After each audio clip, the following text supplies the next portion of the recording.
Welcome to the Scottsdale Vibes Podcast. I'm Alicia Haygood. We are continuing our segments on 'Tis the Season to Be Giving and focusing on some nonprofits here in the Valley, one of them being the Foothills Food Bank and Resource Center.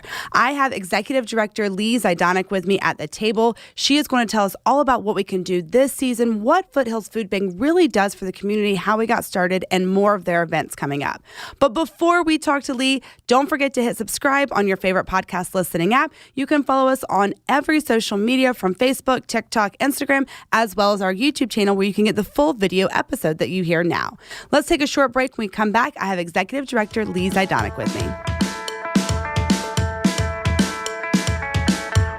When it comes to protecting you, your family, and all your assets, you need to have someone that you can trust. And that's Jeremy Mueller of State Farm Insurance. Jeremy Mueller has lived in Scottsdale his whole life. How can anyone else know your needs more than someone who's been here and seen it all? Jeremy and his team are always ranked in the top % at State Farm. He cares, he's knowledgeable, and most importantly, he's always available. Don't believe me?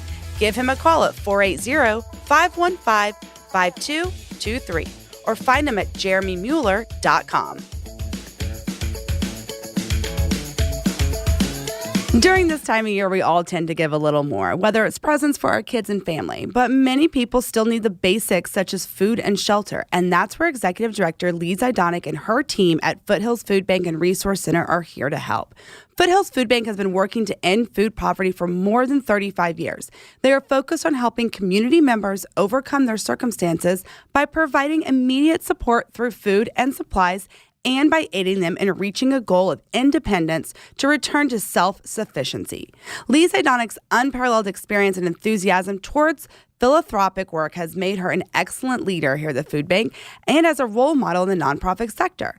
Her commitment to making a difference through her organizational work is really inspiring, and I hope it will continue to shape the lives of the individuals and families her organization serves, including us here in Scottsdale. So Leigh, let's start with really what is Foothills Food Bank?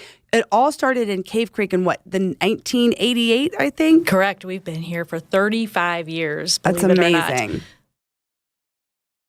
You started serving about 150 meals a month is where it started.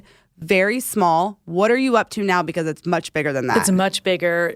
Last year in 2022, we did 742,000 meals. Oh my gosh. Exactly. And this year we're on track to go to probably between 800 and 850,000. I mean, that's a good thing, and it's a sad thing as well, right? Very, very sad. I'm so thankful that we were able to do it, but in a perfect world, we would be putting ourselves out of business because we would help folks go to self-sufficiency. Yeah, I agree. You serve about 225 square miles here. It started in Cave Creek. So we have North Maricopa County, Southern Yavapai counties. Tell me a little bit about what Foothills Food Bank is to the community. So we have 3 different community pantries, one in New River, one in Black Canyon City, and our main one in Cave Creek.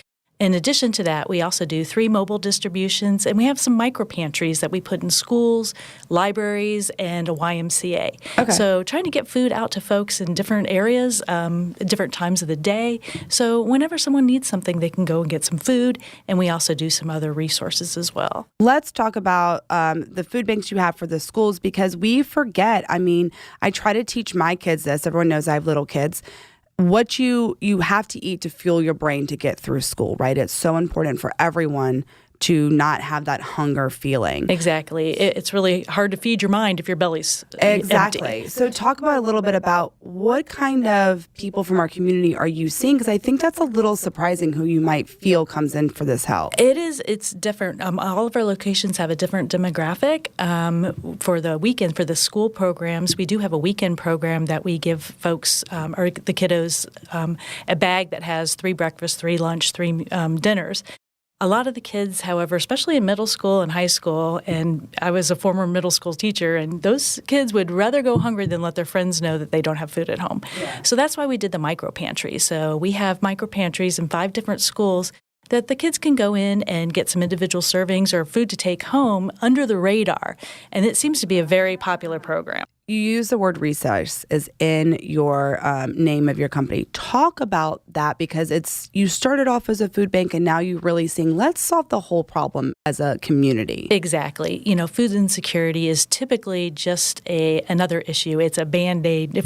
Feeding them is a Band-Aid to a much larger problem. So very rarely have we come across and found someone that said, I have stable home, I have a reliable transportation, I have steady income, I'm healthy, I can't find food, so there's usually a larger problem. So the resources that we do are trying to identify and help that get to that root cause of the food insecurity. Be that if they need help getting with rental assistance, getting set up on federal programs such as WIC, LIHEAP, Access, SNAP programs. And then we are doing some financial literacy programs, and we're looking at getting some, our new pilot program might be a workforce readiness program. Very cool. Tell me what that looks like. We're just developing it right now, so it's a little vague, but some folks are having a hard time getting back into the workforce. They may have taken off time because they were a stay-at-home mom, or maybe they had some health issues, or they're a retiree that thinks, I just need to get back in for a couple hours a week. So helping folks get back into that, teaching some soft skills, just getting people back into the vibe of work. Yeah, it can be a transition, absolutely. You work with other organizations here in the community, too. We had St. Vincent de Paul on a few weeks ago. I know y'all work really closely with them. We do. Our financial assistants, we work very closely with the St. Vincent de Paul's, and we also are the food bank for Our Lady of Joy and St. Gabe's through St. Vincent de Paul. What the holiday season, I think that's when more people need, than ever before when it comes to Thanksgiving and your meals in between. We're spending more money on gifts for the little ones, so we can't spend it on food for ourselves and stuff. What's that looking like right now? Our numbers are dramatically up. From last year, we are up about 34%. The year before, we were up 48%. So it is not going away. The need is definitely increasing. And we always see more at this time of year, because, like you said, the extra things you do for holidays. Plus, some people have a hard time, especially if you have young kiddos, catching up from the back-to-school drain. Yes. It's very expensive going back to school, and it just compounds as the year goes on. And at the end of the year, a lot of people just have run out of some steam and of their resources. Yeah. So we're able to provide them different things, such we have an Adopt a Family event this weekend, which we just signed up 1,300 individuals. Wow. We have 2 locations. Come in. The cool thing is it started for families, but we really noticed that a lot of seniors were needing things too. So now we are bringing throw blankets, socks, large print books, different types of books, just some games, trying to involve everyone. And during the holidays, you feel a little lonely, so come in and everyone needs the love. Let's take a short break. When we come back, let's talk about how we're going to get the community involved. What can we do throughout the year, not just the holiday season? When it comes to family-friendly dentistry, there's only one place in Scottsdale, and that's Arizona Center for Laser Dentistry. Teeth cleaning, innovative, pain-free laser dentistry, teeth whitening, root canals, and really any dental need you may have, Dr. Rob and his staff at Arizona Center for Laser Dentistry can handle it all. They're more than just a dentist, they really are family. We've been going there for over 3 years, and my family loves them. When your kids get excited to go to the dentist, you know you've got a good one. Dr. Rob DeVito is the only dentist in town that can handle it all. Give him a call at 480-990-1905. You can find him on the web at drdevito.com. And don't forget to tell him you heard him on the podcast.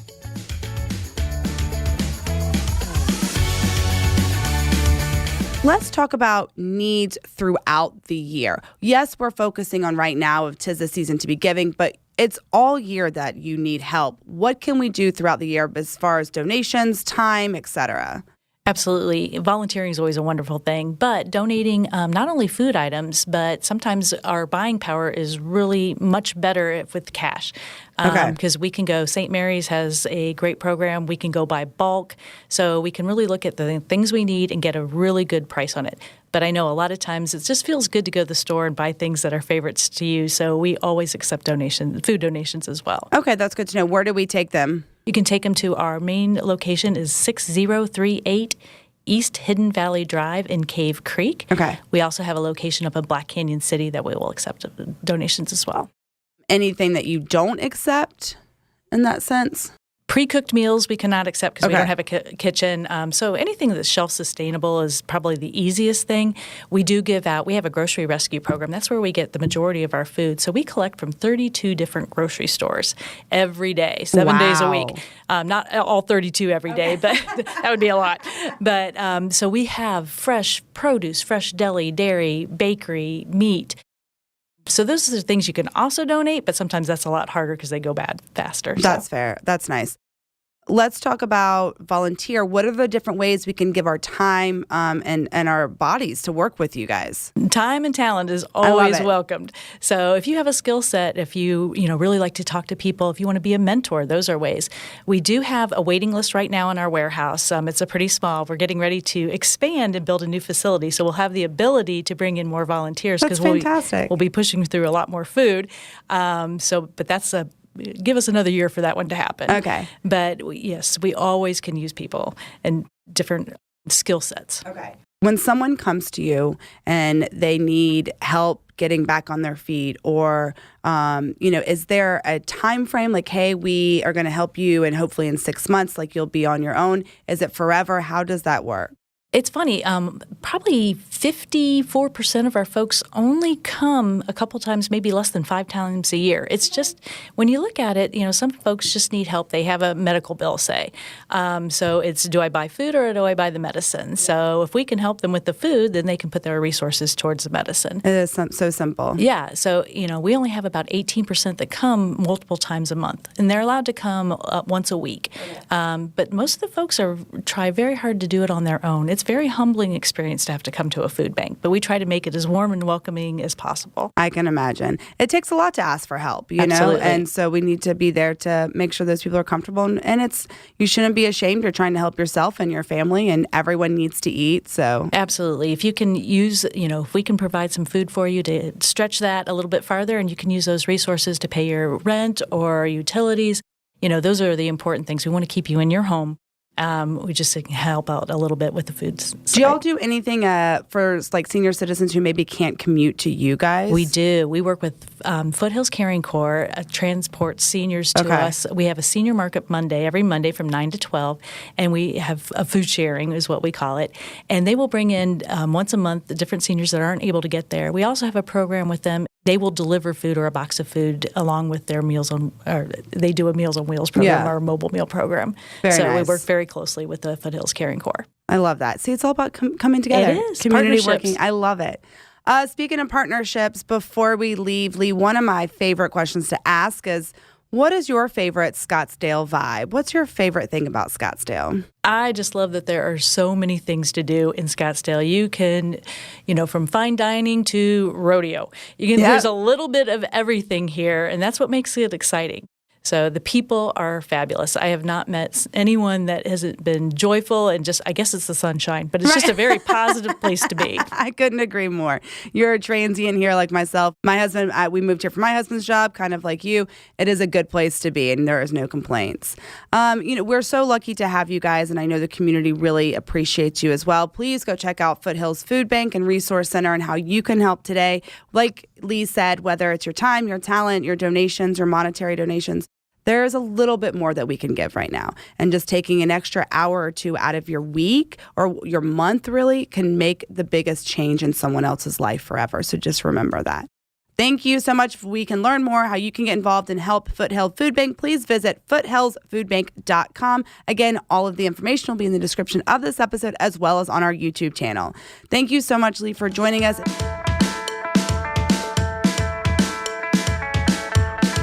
Buying a home can be scary and sometimes frustrating, but all of that can go away with the right realtor.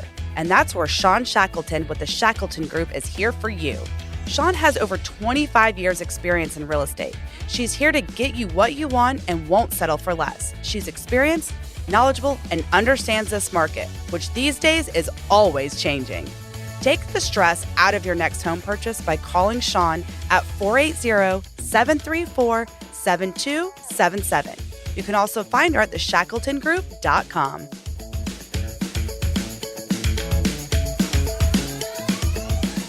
Happy Hanukkah and happy holidays to everyone out there. Cannot believe Christmas is just around the corner. Hanukkah started last week, And the Suns are going to celebrate Hanukkah this Wednesday on December 13th as they take on the Brooklyn Nets. Get a ticket. You can celebrate Hanukkah with the Suns. They'll have some kosher treats, the menorah lighting, and of course, some nice swag to take home. And if you are a fan of comedy and good show, then you will want to go check out the Swingin' Little Christmas with Jane Lynch this Friday, December 14th at the Scottsdale Civic Center. Join actress, singer, playwright, and author Jane Lynch along with Kate Flannery from The Office, Tim Davis, and the Tony Guerrero Quintet for their holiday spectacular, A Swinging Little Christmas. Tickets just start at $50. Go have a good time. Actually, it is Thursday, December 14th. I think I said Friday, so go check that out this week. And for all you littles out there, I used to do this with my grandmother when I was a child, so I cannot wait to continue the tradition with my own children. Breakfast with Santa at the Scottsdale and Spa Resort. Come slay the morning from 10 a.m. to 3 p.m. with Santa and enjoy a delicious breakfast and cookie decorating. Reservations are required, and this is the last Sunday to do it, so go get them now. Click the link in the description of this episode to learn more and get your reservations soon. Don't forget to subscribe on your favorite podcast listening app. That way you'll never miss another episode. And don't forget to be a member of the Scottsdale City Lifestyle family as well. Another way that we're just bringing the community together to feature all the great people living here. Have a wonderful week, Scottsdale. Keep vibing, and I'll see you around town.